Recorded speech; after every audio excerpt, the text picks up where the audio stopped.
Assalamualaikum warahmatullahi wabarakatuh. Halo sahabat pendidik, selamat datang di Fahri Micro Learning Channel.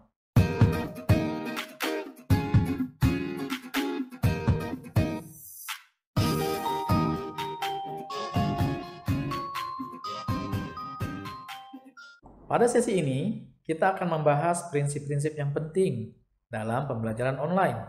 Semoga pemahaman atas prinsip-prinsip ini bisa membantu para pendidik, baik guru, trainer, ataupun fasilitator pembelajaran dalam merancang, melaksanakan, dan mengevaluasi aktivitas pembelajaran secara online. Ada 5 prinsip pembelajaran online yang akan kita bahas, yang saya beri nama 5C prinsip pembelajaran online. Apa aja prinsipnya? Yuk kita bahas satu persatu.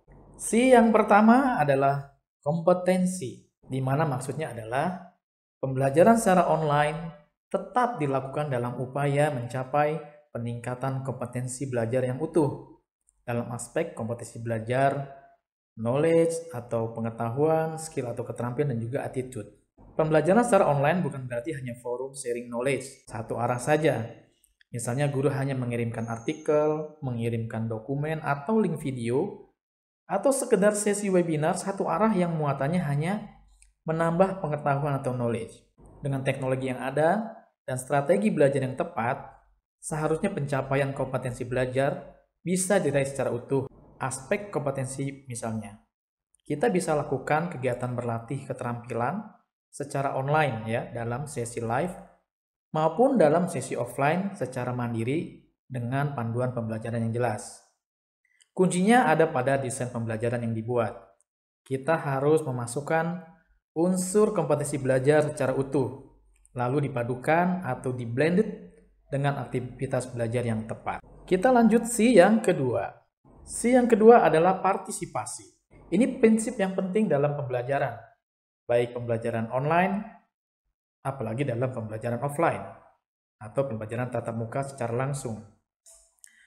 Proses pembelajaran akan mencapai keberhasilannya jika peserta pembelajaran terlibat secara aktif. Mereka terlibat baik dalam aktivitasnya secara fisik maupun terlibat atau berinteraksi dengan substansi pembelajaran secara kognitif dan secara emosional. Jika partisipasi atau keterlibatan peserta pembelajaran berada pada level yang minim atau tidak ada sama sekali bahkan, peserta pembelajaran hanya sebagai pendengar misalnya atau hanya sebagai penonton, maka bisa jadi dampak pembelajarannya tidak dapat diraih secara maksimal.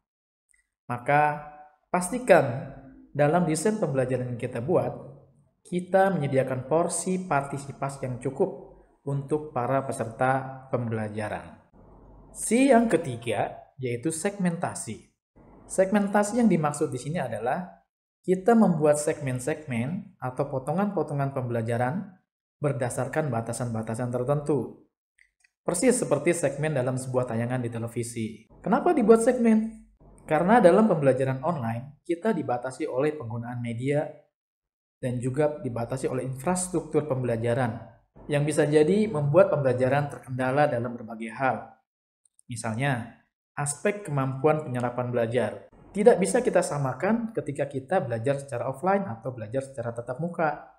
Attention span atau rentang fokus peserta pembelajaran dalam sesi online itu lebih rendah dibandingkan secara offline atau pembelajaran secara tatap muka. Maka kita perlu membuat kegiatan belajar dalam segmen-segmen yang tepat. Nah, pembuatan segmennya bisa kita buat berdasarkan sasaran pembelajaran misalnya, atau bisa juga berdasarkan aktivitas atau kegiatan pembelajarannya, atau bisa juga kita buat berdasarkan pokok bahasan yang terkandung dalam materi pembelajaran yang sedang kita pelajari.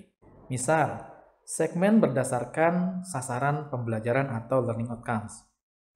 Kita lihat dalam sesi tersebut ada berapa sasaran pembelajaran atau learning outcomes yang harus dicapai. Lalu kita bisa buat sasaran pembelajaran tersebut menjadi segmen-segmen tertentu. Misalnya, jika terdapat 3 learning outcomes atau 3 sasaran pembelajaran, kita buat menjadi kegiatan belajarnya menjadi 3 segmen dengan masing-masing segmen mengandung atau dibuat dengan kegiatan yang spesifik sesuai dengan sasaran pembelajarannya. Nah, kita lanjut dengan C yang keempat, yaitu durasi. Sebagaimana yang saya sebutkan dalam C ketiga, bahwa dalam pembelajaran online, kita menghadapi keterbatasan kemampuan fokus peserta pembelajaran. Bahwa attention span dalam pembelajaran secara online itu lebih rendah dibandingkan pembelajaran secara tatap muka atau secara offline. Maka kita harus membuat sesi-sesi pembelajaran secara online menjadi durasi yang singkat. Karena durasi online learning atau durasi pembelajaran secara online adalah durasi pembelajaran yang efektif. Kegiatan belajar dengan durasi yang singkat, dengan konten yang fokus akan lebih mudah diikuti oleh peserta pembelajaran. Nah, kita lanjut ke C yang terakhir atau prinsip terakhir, yaitu fasilitasi. Pada prinsip terakhir ini, kita membahas tentang ragam kegiatan pembelajarannya, baik yang dilakukan secara live session atau online, maupun yang dilakukan secara offline atau secara mandiri. Kegiatan-kegiatan pembelajaran yang dilakukan secara offline harus kita lakukan juga dalam pembelajaran secara online. Misalnya, dalam pembelajaran offline kita melakukan kegiatan presentasi. Maka dalam pembelajaran online, kita juga dapat melakukan kegiatan presentasi. Begitu juga dengan kegiatan diskusi, kegiatan latihan atau praktek, atau bahkan kegiatan ice breaking.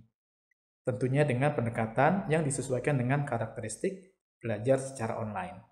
Melalui kegiatan belajar yang beragam, selain membuat pembelajaran online yang menjadi interaktif dan tidak membosankan, karena aktivitasnya menjadi beragam, juga bisa membantu para peserta pembelajar mengalami proses belajar yang dalam. Nah, demikianlah pembahasan kita tentang prinsip pembelajaran secara online di MASI.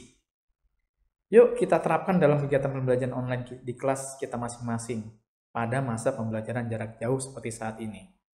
Semoga peserta pembelajaran kita tetap mendapatkan pengalaman dan dampak belajar yang maksimal. Dan saya mengajak para sahabat pendidik sekalian untuk mendiskusikan atau men-share materi ini dengan rekan-rekan pendidik lainnya.